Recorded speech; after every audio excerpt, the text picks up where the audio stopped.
Jésus, Jésus, Alléluia, Alléluia. Oh mon Dieu, je te bénis. Je te rends grâce, je te rends honneur, je te rends puissance, je te rends majesté. Tu es le Dieu très bon, tu es le Dieu puissant, tu es le Dieu incommensurable. Il n'y a point de Dieu semblable à toi. Il n'y a point de Dieu comme toi. Il n'y a point de Dieu pareil à toi. Tu es l'unique, le vrai, le véritable. Seigneur, merci. Nous avons vaqué à nos occupations le long de la journée, Seigneur. Nous avons roulé ci et là. Nous sommes au Dieu de gloire. Jésus rendu au lieu de travail. Seigneur, nous voici ce soir à l'église pour cette étude biblique. Nous te disons merci. Merci d'être là. Merci de nous assister. Et merci de te révéler. Viens, s'il te plaît, parle à ton peuple. Exhorte, bénis, édifie, encourage, relève par moi. Et fais-le au travers de ta parole. Sur le précieux et beau nom de Jésus, notre Sauveur, nous t'avons ainsi prié. Amen. Bonjour, bonsoir tout le monde. Vous qui nous suivez au travers de réseaux sociaux, nous voulons vous souhaiter la bienvenue. Voilà, nous sommes pendant une semaine de la Pentecôte. La Pentecôte, 50 jours après la Pâque. Voici, nous sommes là pour l'étude biblique. Vous vous souvenez que depuis 3 mercredis ou 4, nous avons commencé à parler sur l'Église et sa mission. Nous avons parlé de bien de choses. Alors nous avons clôturé l'Église. Alors aujourd'hui, nous commençons par le Saint-Esprit, ou mieux la personne du Saint-Esprit.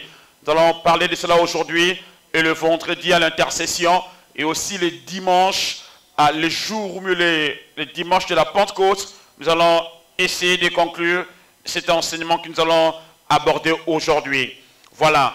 Déjà, je nous propose 2 lectures dans la parole de Dieu. Première lecture, nous la faisons dans le livre de Matthieu, chapitre 28, le verset 19 et 20. Et la seconde lecture, nous la lirons dans le livre des Actes des Apôtres, chapitre 1er, le verset 8e. Matthieu, chapitre 28, verset 19. Je lis. Allez, il s'agit du maître qui annonce aux disciples. Il leur donne un ordre au soir de sa vie. Il dit, allez, faites de toutes les nations les disciples, le baptisant au nom du Père, du Fils et du Saint-Esprit. Verset 20. Et enseignez-leur à observer tout ce que je t'ai prescrit, ou mieux je vous ai prescrit. Et voici, je suis avec vous tous les jours jusqu'à la fin du monde. Et Matthieu chapitre, plutôt Actes des Apôtres chapitre 1er, le verset 8e, il dit, mais vous recevez une puissance, le Saint-Esprit survenant sur vous, et vous serez mes témoins à Jérusalem, dans toute la Judée, dans la Samarie, et jusqu'aux extrémités de la terre. Eh bien, dans ces 2 paroles, nous avons lu, il s'agit de maître, le maître qui donne l'ordre à ses disciples. Il dit, allez, faites de toutes les nations des disciples.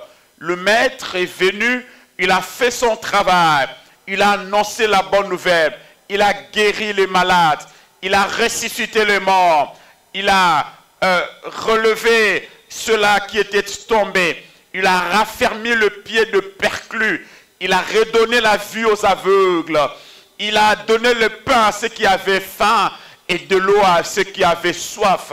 Jésus, il a guéri le lépreux, il a fait le travail de Dieu pendant 3 années. Et puis voilà que son temps touche à sa fin. Sa mission est réalisée dans une fourchette de 3 années. Il est satisfait, mais il dit, il vous est avantagé que je m'en aille. Et déjà dans Jean chapitre 7, vous avez dit, il vous est avantagé que je m'en aille. Et lorsque je m'en serai allé, je vous enverrai un autre consolateur.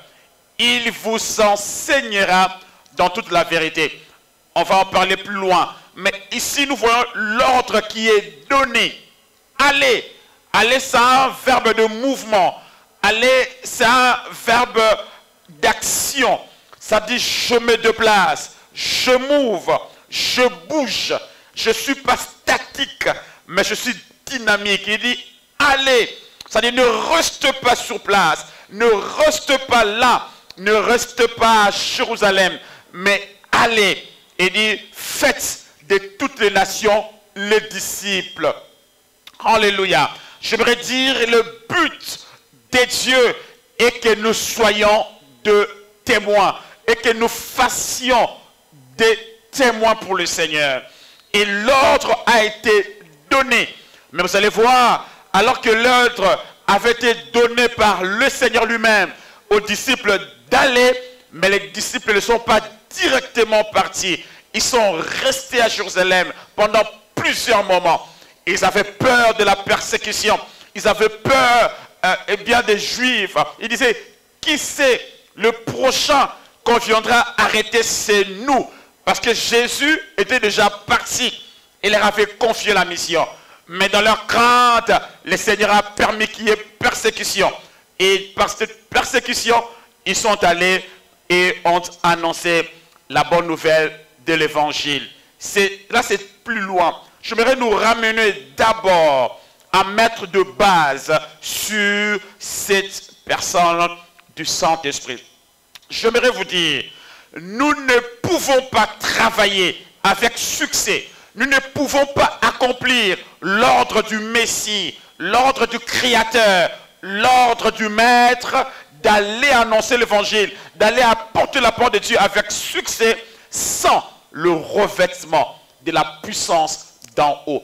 On ne peut pas accomplir le mandat divin sans la puissance du Saint-Esprit. L'on ne peut pas accomplir avec succès ce travail de l'évangile sans, l'attouchement, ou mieux, le boost du Saint-Esprit. Voilà pourquoi aujourd'hui, nous allons prendre comme thème le Saint-Esprit. Le Saint-Esprit qui est donc, le Saint-Esprit, j'aimerais commencer par dire ce qu'il n'est pas. Nous devons savoir que le Saint-Esprit n'est pas une influence divine. Les témoins de Jéhovah disent que le Saint-Esprit n'est pas Dieu, mais qu'il est une influence. J'aimerais te dire, la lumière ou mieux l'électricité est une influence. Mais cette influence n'agit pas. Cette influence ne travaille pas. Cette influence ne parle pas. Cette influence n'a pas une volonté. Cette influence, ne peut pas être attristée. Mais je voudrais dire que le Saint-Esprit est une personne divine, une personne réelle, une personne qui a une volonté, qui a une pensée, qui peut éprouver les sentiments. Selon Romains chapitre 15, verset 20, il a une pensée. Selon Romains 8, verset 27, et aussi on peut le mentir. Nous allons le voir plus loin dans Actes des Apôtres chapitre 5, verset 1er à 10, où Ananias et Saphira ont menti au Saint-Esprit, et puis le dit, c'est à Dieu que vous avez menti. Le Saint-Esprit, Église, n'est pas une influence. Le Saint-Esprit n'est pas une force divine. Le Saint-Esprit n'est pas une puissance seulement. Mais lorsqu'il travaille, il y a la puissance. Lorsqu'il travaille, il y a la force. Lorsqu'il travaille, il y a le feu. Lorsqu'il travaille, il y a la chaleur. Alléluia. Le Saint-Esprit, c'est l'une des trois personnes de la Trinité. Il est une personne divine distincte de la Trinité. Il est distinct, il est une personne formant la Trinité. Vous allez voir que les témoins de Jéhovah toujours disent que la Trinité n'est pas biblique, ou mieux la Trinité n'est pas dans la Bible. Le mot Trinité n'est pas biblique, disent-ils. C'est vrai que le mot Trinité n'est pas biblique, mais la réalité du mot Trinité est biblique. L'on croit en un seul Dieu qui se manifeste en trois personnes distinctes, en trois personnes différentes. Nous avons le Père, le Fils et le Saint-Esprit. Il y a la Trinité. Et souvent, je pense l'avoir déjà dit ici à Philadelphie, Dallas, c'est que l'on présente souvent par un triangle équilatéral. Le triangle équilatéral a trois côtés égaux et trois angles droits. C'est-à-dire que ces côtés est égal à ces côtés et aussi est égal à ces côtés. C'est-à-dire que les trois côtés sont égaux et ces trois angles sont droits. L'on voit que le Père est là, le Fils est là et le Saint-Esprit. C'est-à-dire ils sont égaux. Ils sont égaux. Il n'y a pas une personne supérieure à l'autre. Il n'y a pas une personne dans la Trinité qui soit élevée que l'autre. Ils sont égaux. Mais ils diffèrent en fonction. Ils sont égaux par nature. Tous sont Dieu. Pour ne pas dire que tous sont des dieux. Tous sont Dieu. Mais ils travaillent dans la diversité. Le Père a aimé, car Dieu a tant aimé le monde. Il a donné, et c'est limité là-bas, son Fils unique, Jésus, afin que tout homme croit en lui, ne périsse point, mais qu'ils aient la vie éternelle. Le Père a donné, le Fils a donné son corps comme rançon, comme rachat. La rançon, c'est le rachat par le paiement d'un prix. Alors, le Père n'a pas payé le prix, mais le Père a donné. Et le Fils a payé le prix. Il a donné son corps comme une offrande. Il a donné son corps, eh bien, comme gâche. Il a donné son corps comme rançon pour le rachat de l'humanité, pour le salut de l'humanité. Il a payé son prix. Et ce prix, il ne l'a pas payé au diable, parce qu'il n'a pas de compte à rendre au diable. Il a payé le prix à son Père, parce qu'il a des comptes à rendre à son Père. Alléluia. Mais par contre, le Saint-Esprit, comme l'autre côté du triangle équilatéral, lui, dis-moi, nous convainc du péché, de la justice et du jugement. Voici, triangle équilatéral, il n'y a pas trois dieux, mais il n'y a qu'un seul Dieu qui se manifeste en trois personnes distinctes. Le même Dieu, même nature, et bien des fonctions différentes. Il travaille dans la complémentarité, il travaille dans la cohésion, il travaille dans l'harmonie, il travaille dans l'interdépendance, mais aussi dans l'interpénétration. Le Saint-Esprit est Dieu. Nous allons le voir plus tard, ou mieux plus loin. Il est Dieu. Et nous allons dire pourquoi il est Dieu. Mais laissez-moi vous dire déjà que le Saint-Esprit est une personne. Il n'est pas une influence. Il n'est pas une force de la Trinité. Il n'est pas une influence divine. Mais le Saint-Esprit est une personne distincte de la Trinité. Mais quand tu l'agis, il y a la puissance, il y a la force, il y a eh bien, de l'énergie qui est dégagée. Premièrement, le Saint-Esprit est une personne distincte. Pourquoi une personne? Parlant de la personne, l'on voit la personnalité. Et dans la personnalité, il y a la volonté, il y a les émotions, il y a le sentiment. Et le Saint-Esprit est une personne. Pourquoi? Parce qu'il pense. Lorsque vous lisez dans Romains chapitre 8, verset 27, vous verrez que le Saint-Esprit, eh bien, il pense. Romains chapitre 8, le verset 27, il dit, et celui qui sonde le cœur connaît quelle est la pensée de l'Esprit, parce que c'est selon Dieu qu'il intercède en faveur de ça. Le Saint-Esprit pense. Pensez-vous qu'une influence peut penser? L'électricité est une influence. Est-ce que l'électricité peut penser? Non. Donc le Saint-Esprit n'est pas une influence.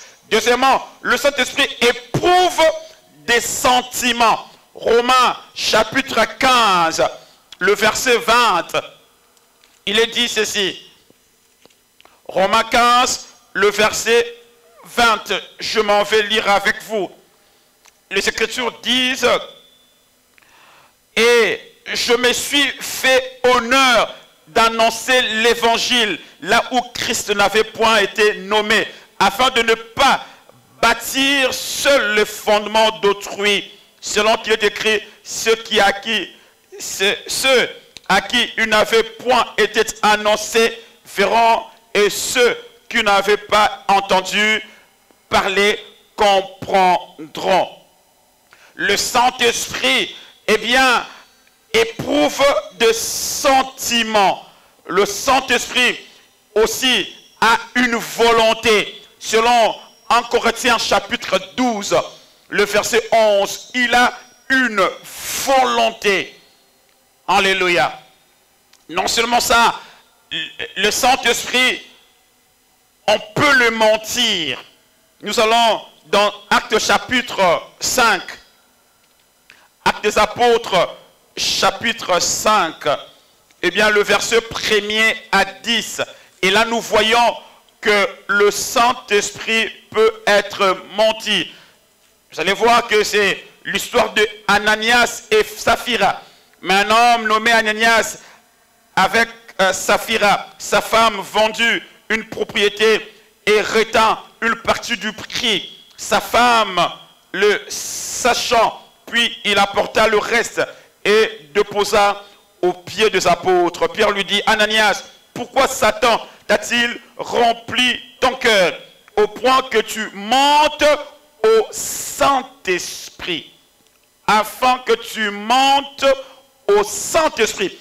Une influence ne peut pas recevoir le mensonge, mais seulement une personne peut être menti. Le Saint-Esprit est une personne parce qu'il peut être menti. Eh bien, le Saint-Esprit, il agit comme un homme. Il agit comme un homme et l'on peut le traiter comme l'on traite un homme. Le Saint-Esprit. Donc nous devons nous mettre d'accord de ce principe, c'est que le Saint-Esprit n'est pas une force seulement, mais le Saint-Esprit est une personne.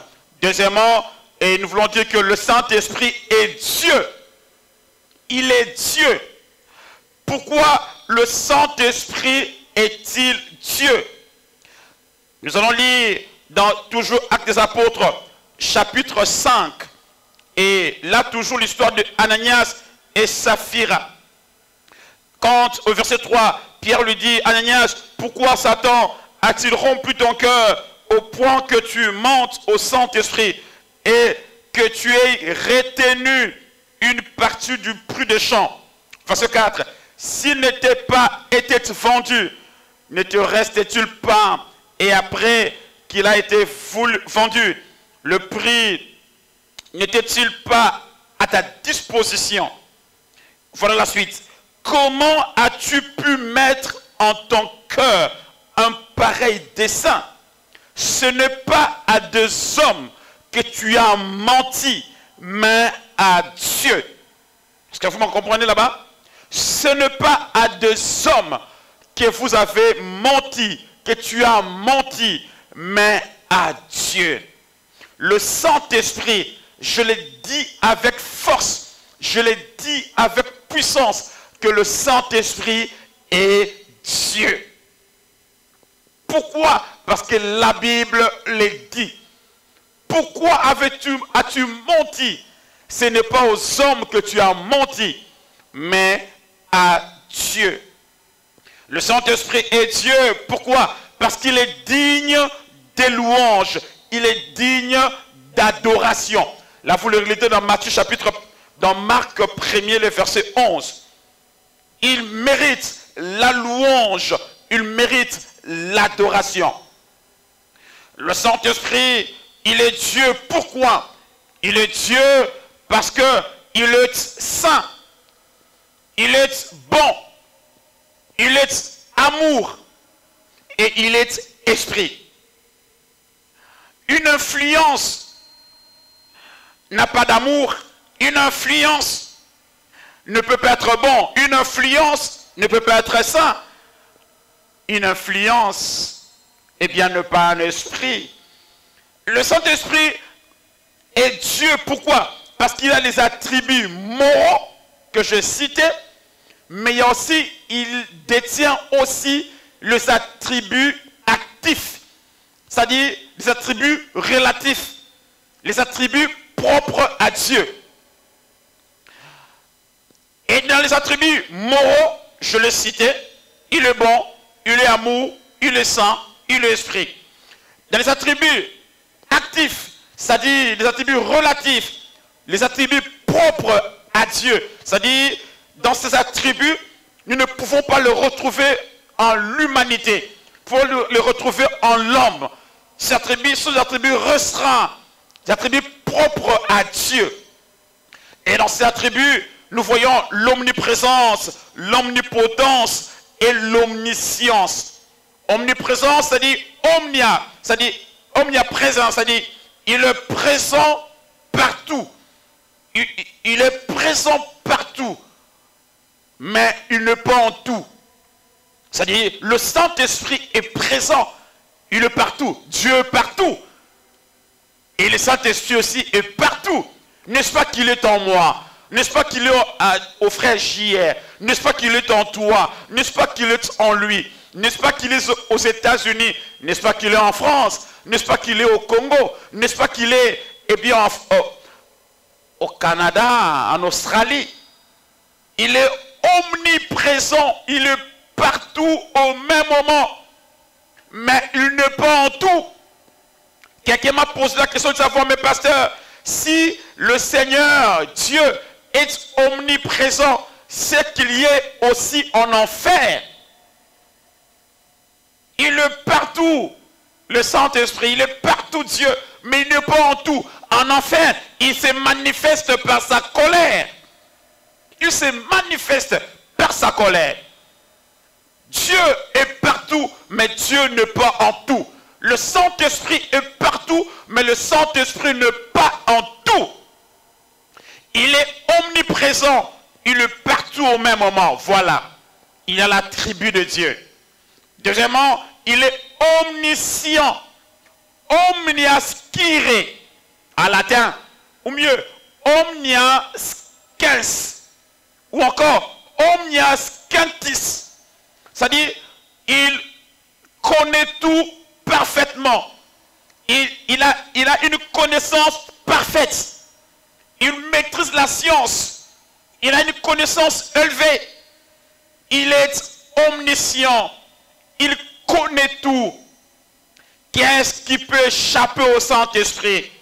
Qu'est-ce qui peut échapper à Dieu? Il connaît même le nombre de notre cheveux, même si je n'en ai pas. Il sait lire le nombre de mes cheveux. Il peut voir une fourmi noire dans la nuit noire, sur une pierre noire, dans la forêt noire. Le Saint-Esprit, il est Dieu. Il est Dieu. Il connaît, il voit tout. David pouvait dire, où irais-je loin de toi? Où me cacherais-je loin de ta présence? Quand je rentre dans l'eau, tu y es. Quand je suis dans la boue, tu y es. Où est-ce que j'irai? L'Esprit de Dieu, il est omniscient. Et l'omniscience, c'est l'attribut propre à Dieu.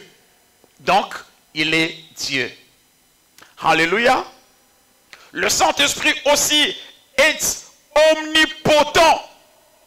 Et dans l'omnipotence, l'on voit, il est puissant, c'est-à-dire tout puissant. Il est omnipotent, omnipotens, omnipotentis. C'est-à-dire, il est tout puissant. Il a toute la puissance. Ah, j'aimerais te dire que le Saint-Esprit est puissant. Alléluia. Il est puissant et il travaille dans cette puissance auprès des gens qui y habitent. Il est puissant. Et vous allez voir même dans Matthieu 8, Matthieu 1er verset 8 où nous avons lu. Il dit, mais vous recevez une puissance, le Saint-Esprit survenant sur vous. Il n'est pas dit que le Saint-Esprit est une puissance, mais il dit, vous recevez une puissance, le Saint-Esprit survenant sur vous, et vous serez mes témoins. Là, quand l'on voit le mot puissance là, dans ses origines grecques, il est parlé de dynamite. Dynamos, c'est-à-dire, ça traduit en français par dynamite. Dynamite, c'est une bombe de dynamite. C'est-à-dire quelque chose qui explose. Et le Saint-Esprit, s'il habite un enfant de Dieu, cet enfant de Dieu devient une bombe. Waouh! Est-ce qu'on peut me dire amen?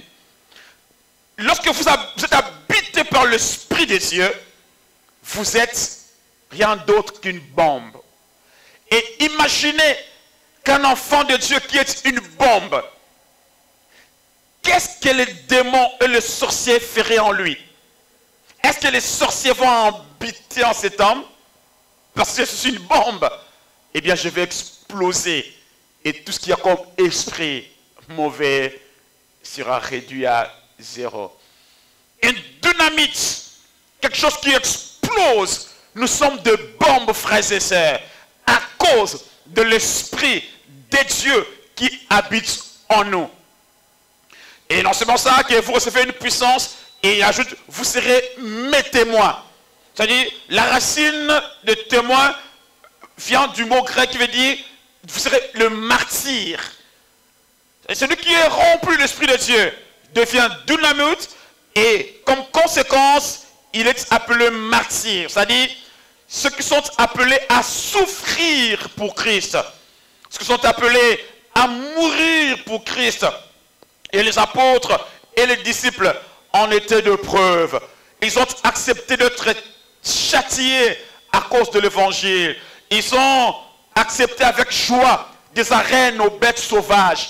Alors que là à Rome, on faisait venir le bête sauvage. Il rentrait dans ses estrades en riant, en chantant les louanges de Dieu, alors que le bête sauvage les déchiquetait. Mais on peut se demander, qu'est-ce qui prouve, où est leur assurance? Ils ne voyaient pas ces dieux-là. Qu'est-ce qui fait qu'ils rendent sa reine au bec sauvage avec joie? Non, parce qu'il y a l'espérance. Il y a une espérance à venir. Jésus est vivant et nous le verrons un jour.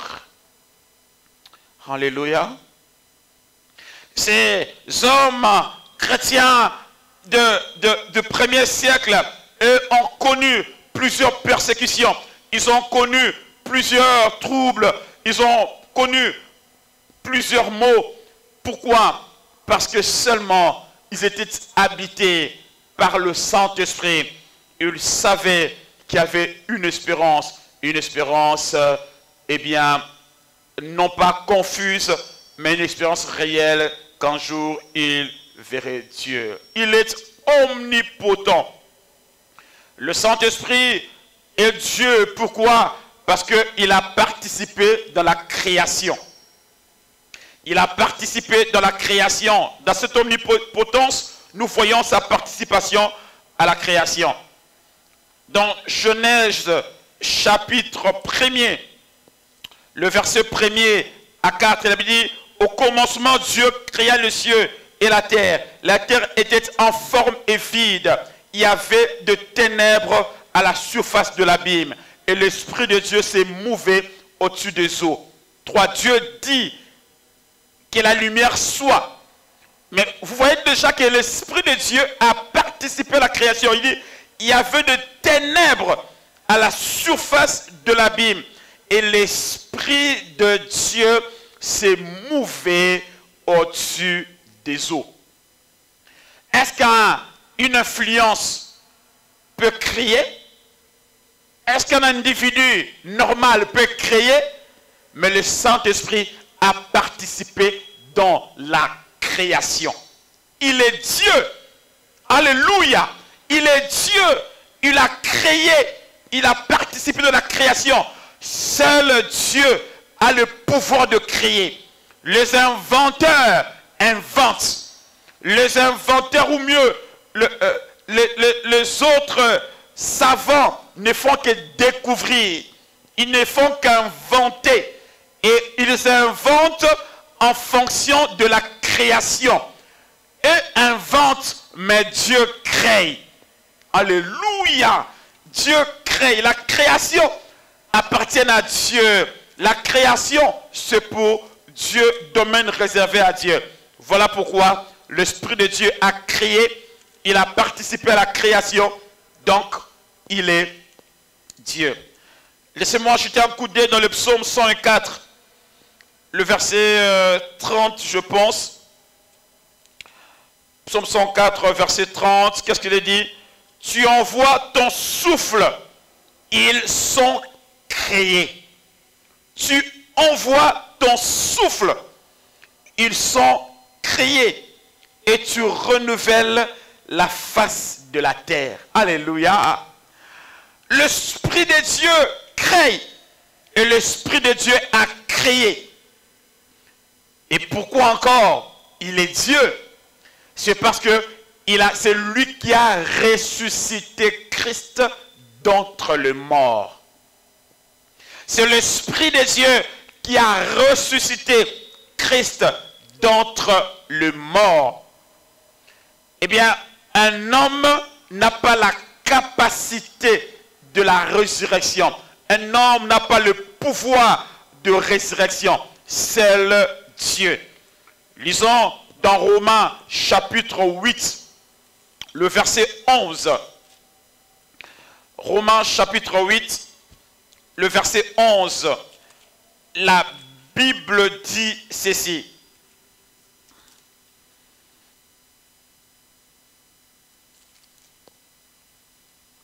« 6, 11... Où es-tu? Verset 10. Et de plus, il en fut ainsi de Rebecca. 8, 11. Je suis à 9. 8, 11. Excusez-moi. Nous devons lire les Écritures pour comprendre mieux la pensée de Dieu. Ok. Et si l'esprit de celui qui a ressuscité Jésus d'entre les morts habite en vous, celui qui a ressuscité Jésus d'entre les morts rendra aussi la vie à vos corps mortels par son esprit qui habite en vous. Si l'esprit de celui qui a ressuscité Jésus d'entre les morts habite en vous, le même esprit rendra la vie dans vos corps mortels. C'est l'Esprit de Dieu, c'est le Saint-Esprit qui a ressuscité Christ d'entre les morts. Il est Dieu, frères et sœurs. Il est Dieu. Et vous lirez à la maison dans Ephésiens, chapitre 1er, versets 12 à 13, même 14. La résurrection.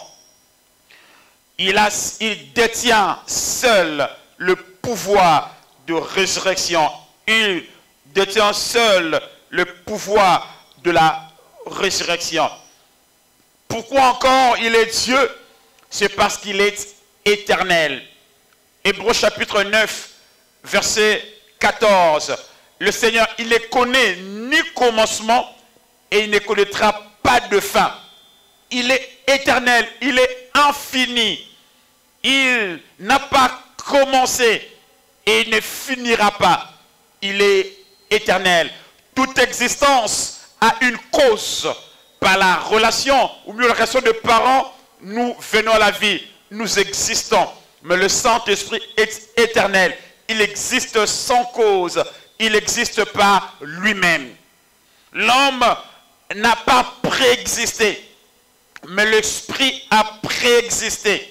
Le Saint-Esprit est éternel. Alléluia. Là, nous avons montré la partie qui nous prouve que l'Esprit de Dieu est Dieu et a une personnalité. Alléluia. L'Esprit de Dieu, quand il vient en nous pour deux choses principalement. Il produit en nous le don spirituel qui sont la capacité de Dieu, et il distribue les fruits de l'esprit, qui sont les caractères de Christ. Voici les deux principes, ou mieux les deux choses principales pour lesquelles l'Esprit de Dieu vient faire en nous. Il produit les dons spirituels. Selon 1 Corinthiens, vous allez voir le 9 dons, vous allez voir la parole de connaissance, vous allez voir dons de guérison, dons de miracles, dons de foi, etc. C'est l'Esprit de Dieu qui produit en nous ces dons spirituels. Et j'aimerais dire, Église, les dons spirituels n'habitent pas en nous, mais les dons spirituels habitent au Saint-Esprit qui réside en nous. C'est-à-dire les dons spirituels ne sont pas notre apanage. Les dons spirituels ne sont pas à nous, ne sont pas, non, ce sont des dons. Les dons n'ont jamais été mérités. Les dons ont toujours été immérités. Dons spirituels, dons de l'esprit, dons de Dieu. Et ça n'habite pas en nous pour nous glorifier. Vous allez écouter le prédicateur aujourd'hui. Moi, je suis spécialiste en délivrance. Vous allez voir même dans les églises, on écrit Église de Christ, spécialiste en délivrance. Donc on me dit, autant le mécanicien écrive spécialiste en soupape, spécialiste en rotor, et écrive spécialiste en délivrance. Pauvre prédicateur. J'aimerais te dire que la délivrance n'est pas l'apanage d'une église, n'est pas l'apanage, le domaine privé d'un homme de Dieu. La délivrance, c'est le domaine des enfants de Dieu qui ont reçu Jésus comme Sauveur et Seigneur, qui marchent selon lui, qui sont remplis de l'Esprit de Dieu et qui exercent cela. Alléluia. La délivrance n'appartient pas à une église. Eux, spécialistes en délivrance, quand il y a une convention, on appelle ceux qui sont spécialistes en parole, d'autres qui sont spécialistes en cure d'âme, et d'autres qui sont spécialistes en délivrance. Vous allez même voir dans ces églises où les gens sont là par dizaines, par vingtaines. Ils attendent passer devant le prophète, qu'on dise des choses pour eux, alors qu'on les envoie ensuite auprès des spécialistes en délivrance. Waouh! Le Saint-Esprit en vous, vous pouvez délivrer. La Bible dit, un chassera 1000 et 2 chasseront 10 000. N'est-ce pas là la délivrance? Est-ce qu'il a cité le nom d'une église? Est-ce qu'il a cité le nom d'un pasteur? Est-ce qu'il a dit que le pasteur chasseront 1000, les bishops chasseront 10 000? Les enfants de Dieu authentiques, nés de nouveau. Il dit, je vous donne le pouvoir de marcher sur les serpents, sur les scorpions, sur toute puissance de l'ennemi, et rien ne peut vous nuire. C'est la parole de Dieu. Il dit, en mon nom vous chasserez les démons. En mon nom vous chasserez les démons. Frère, l'on a besoin de l'Esprit de Dieu. L'on a besoin du Saint-Esprit. Et vous pouvez en avoir. Je pense que même le vendredi ou le dimanche, nous reviendrons sur ces choses. L'Esprit de Dieu, il produit nous le don spirituel. Et les dons spirituels sont en nous. Ainsi, nous pouvons avoir une parole de connaissance. Nous pouvons prophétiser. Nous pouvons guérir le malade. Nous pouvons, eh bien, exercer telle ou telle autre chose. La foi et autres. Les dons que lui-même produit en nous. Et deuxièmement, il vient pour nous donner, produire en nous les fruits de l'esprit. C'est-à-dire les fruits de l'esprit, c'est-à-dire les caractères de Christ. Si les dons spirituels sont des capacités de Christ, les fruits de l'esprit sont des caractères de Christ. Ainsi nous allons être aimants. Ainsi nous allons être des gens qui manifestent la bienveillance, qui manifestent de l'amour, qui manifestent toutes ces choses. Nous allons être des gens qui sont compatissants à cause du Saint-Esprit. Et j'aimerais dire, si l'on a le don spirituel élevé et nous l'exerçons avec puissance, mais que nous avons un mauvais caractère, c'est que le caractère va engloutir le don. Et si nous avons le fruit de l'esprit et que nous n'avons pas le don de l'esprit, c'est-à-dire la capacité de Christ, nous allons faire le travail à moitié. Il faut que nous soyons équilibrés. Si seulement la flamme, la chaleur, chaud, la flamme, nous allons consumer les choses, nous allons amener le feu et tout sera consumé. Il est important que quand il y a le feu, qu'il y ait de l'eau pour atténuer la chaleur, l'équilibre. J'aime dans la parole de Dieu le terme équilibre. La parole de Dieu est équilibrée.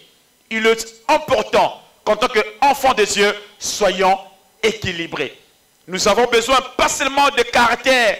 On est doux, on est compatissant, on est amour et on rejette les dons spirituels. Nous allons avoir dans l'église des sorciers qui sont à l'aise à côté des enfants de Dieu. Nous allons voir à l'église des gens malades, eh bien, qui sont là et on regarde. On est impuissant de travailler. Nous allons voir à l'église des hommes qui sont possédés, des démons qui sont là, les enfants qui sont entraînés par les esprits mauvais. On serait incapable. Pourquoi? Parce qu'on a seulement le fruit de l'esprit. On va être là comme un panneau indicateur, un peu comme aux États-Unis, one way. On va les orienter à gauche ou à droite. On va dire, voilà, allez de ce côté. Nous seulement, c'est le fruit. Les capacités, allez là-bas. Oh non, non. L'église doit être équilibrée. Ils viennent ici, ils trouvent l'amour entre nous. Mais ils viennent encore ici, ils ont des problèmes. Nous chassons le démon. Et au nom de Jésus, ils viennent aussi, ils sont possédés. Ils n'arrivent pas à dormir par le petit démon qui les dérange. Nous pouvons intimer l'ordre et les démons vont partir. Ils viennent malades. Nous avons le caractère, c'est vrai, mais nous avons aussi les dons. Et nous imposerons les mains aux malades et les malades seront guéris, nous dit la parole de Dieu. Jésus dit, vous imposerez les mains aux malades et les malades seront guéris. L'équilibre. Oh Dieu, donne-nous à être équilibrés. Oh Dieu, donne à Philadelphie, Dallas, l'équilibre. Nous ne voulons pas seulement avoir les caractères qui viennent de toi. Nous ne voulons pas exercer seulement le fruit de l'esprit qui est l'amour. Mais nous voulons au-delà de l'amour, exercer les dons, les grâces, avec simplicité. Sachant que cela n'est pas de nous, mais cela est de toi, de l'esprit qui habite en nous. Nous voulons l'exercer sans arrogance, mais avec humilité et sincérité. Alléluia. Tiens, donne-nous ces choses, s'il te plaît. Et fais-le, fais-le, fais-le encore. Et dans Matthieu 8, premier verset 8, comme j'avais dit, vous recevez une puissance et le Saint-Esprit survenant sur vous, et vous serez mes témoins à Jérusalem, dans toute la Judée et la Samarie, et jusqu'aux extrémités de la terre. Et là, j'avais dit que quand le Seigneur a confié ce travail, cette mission, eh bien, aux disciples, il ne leur a pas permis de rester sur place à Jérusalem. Jérusalem, c'est vrai, mais il faut aller au-delà. Judée a besoin de vous. Samarie a besoin de vous. Vous avez déjà l'équipement. Vous avez déjà le Saint-Esprit. La chambre haute, c'était déjà l'équipement. Mais allez-y, sortez et soyez des témoins. Église, je me redis, nous avons déjà reçu la puissance. Nous avons déjà reçu l'équipement. Ce que Dieu attend de nous, c'est que nous puissions mouver, c'est que nous puissions bouger, c'est que nous puissions annoncer l'évangile selon que nous avons reçu la capacité venant de lui. Alléluia. Mais voilà, les disciples, ils ont reçu la puissance. Au lieu de sortir, ils n'ont pas voulu sortir. Ils sont restés à Jérusalem. Ils sont restés à Jérusalem jusqu'à ce que la persécution était venue. C'est alors qu'ils sont sortis pour annoncer la parole. J'aimerais dire, Église, si dans un temps Dieu veut que tu puisses quitter d'un point A vers un point B, si tu ne le fais pas de bon gré, Dieu te fera bouger malgré. Et il a permis qu'il y ait persécution. Il a permis que les disciples soient arrêtés. Et là, avec Étienne, on l'a lapidé. On l'a lapidé, on l'a lapidé. Puis, ce que j'aime, alors qu'il a été lapidé, il a vu Jésus debout sur son trône. Il a vu Jésus debout. J'aimerais te dire, dans ces chemins d'évangélisation où nous allons sortir pour témoigner. Nous serons de martyrs. On va nous flageller, on va nous lancer de pierres dessus. Mais laissez-moi vous dire qu'un enfant de Dieu est faible. C'est alors que Jésus est debout. Quand l'enfant de Dieu est par terre sur le sol, sans espoir, sans espérance, c'est alors que son maître est debout sur son trône. Nous savons que la Bible dit que Jésus est assis sur son trône. Mais quand tu es persécuté, quand tu es dérangé, Jésus est debout. Et probablement avec son doigt comme ça. C'est assez. Alléluia. Alléluia. Et ils étaient là et Dieu a permis la persécution. Et dans leur fuite, ils ont accompli la parole de Dieu. Dans leur fuite, ils ont accompli la volonté de Dieu. Dans leur fuite, ils ont annoncé la parole. Et même, vous allez voir que Pierre et Jean, ils se sont retrouvés là à Samarie. Et ils ont accompli la parole de Dieu. Ils ont dit, or nous n'avons pas, argent nous n'avons pas, mais ce que nous avons, nous te donnons au nom de Jésus. Lève-toi, prends ton lit et marche. Ce que le monde a besoin aujourd'hui, ce n'est pas l'or, ce n'est pas argent, ce n'est pas house. Ce que le monde a besoin aujourd'hui, c'est des hommes et femmes qui ont le nom de Jésus en eux, qui ont la vie en eux, qui ont la vie de Jésus. Alléluia. Le Saint-Esprit. Le Saint-Esprit, c'est une autoroute qui nous introduit dans les surnaturels. Il est une autoroute qui nous conduit dans le surnaturel. Il revient à vous, quelle voie qui vous semble bon ou mauvais. Il est important que vous compreniez, un peu comme ici, nous entrons dans le freeway, nous entrons dans les autoroutes pour arriver à destination. Et l'Esprit de Dieu nous amène en destination. Le Saint-Esprit, eh bien, j'aimerais dire, avant que je ne finisse, le Saint-Esprit, c'est les dons de Dieu pour les croyants. Mais Jésus est les dons de Dieu pour le monde. Jésus a été donné pour le monde, car Dieu a tant aimé le monde qu'il a donné son Fils unique, afin que quiconque croit en lui ne périsse point, mais qu'ils aient la vie éternelle. Le don de Dieu pour le monde, le croyant. Mais le Saint-Esprit est un don fait aux enfants de Dieu. Un païen n'a pas le droit d'avoir le Saint-Esprit. Un païen ne peut pas revêtir la puissance d'en haut, mais seul le Saint-Esprit, eh bien, seuls les enfants de Dieu peuvent avoir cela. Jésus-Christ produit, guérit, c'est vrai, mais l'agent exécuteur du miracle, c'est le Saint-Esprit. Jésus guérit, mais celui qui exécute le miracle, c'est le Saint-Esprit. Oh, nous avons besoin du Saint-Esprit en ce jour. Nous avons besoin de l'Esprit de Dieu. Nous avons besoin que l'Esprit de Dieu vienne nous enseigner. Il est le paraclet, le paraclétos, celui qui se met à nos côtés pour nous enseigner, pour nous guider, pour nous orienter, l'Esprit de Dieu. On a besoin du Saint-Esprit aujourd'hui. On a besoin du Saint-Esprit aujourd'hui alors que tout va mal, alors que tout est, le monde est à sens, dessus, dessous. Nous avons besoin de l'Esprit de Dieu. Que l'Esprit de Dieu vienne nous éclairer. Que l'Esprit de Dieu vienne nous apporter les grâces. Que l'Esprit de Dieu vienne nous apporter le don qui vient de Dieu. Le dimanche, le vendredi, ou mieux, le dimanche, eh bien, nous allons continuer sur ces choses. Nous allons sûrement prier. Et le dimanche, eh bien, nous allons clôturer et nous prierons encore davantage. Et les dimanches, nous parlerons plus du baptême dans le Saint-Esprit. Nous allons parler du baptême dans le Saint-Esprit, cette expérience spirituelle, eh bien, que nous avons besoin. Et je crois, par la grâce de Dieu, nous serons réellement revêtus, remplis, et nous allons marquer l'évidence de baptême dans l'Esprit de Dieu, qui est le parlant d'autres langues.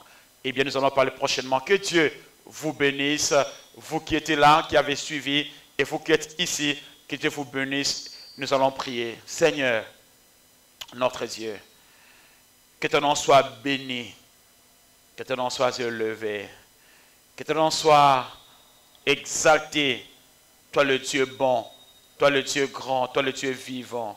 Merci pour ton esprit, l'esprit qui a été donné dans tes enfants, l'esprit qui a été donné à l'Église, l'esprit qui a été donné, Seigneur, aux enfants de Dieu, afin que nous accomplissions le surnaturel.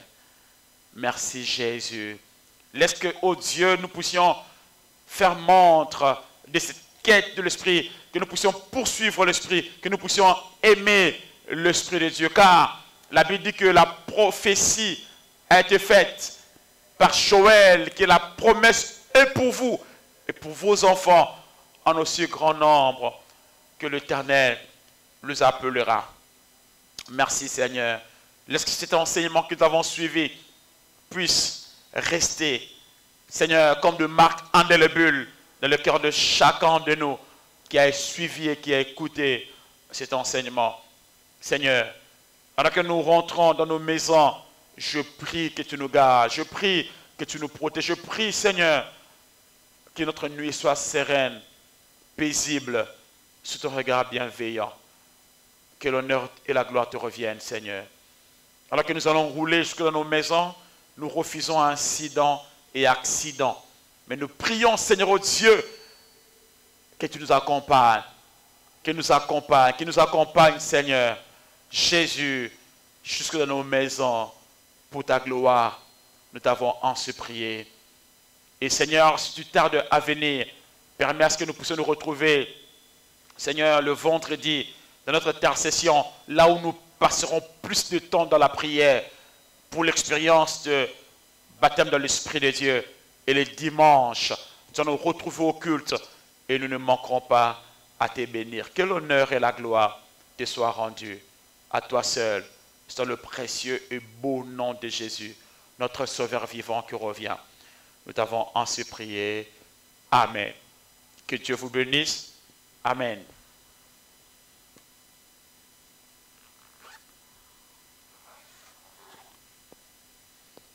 Ok, hein? Ah, yeah.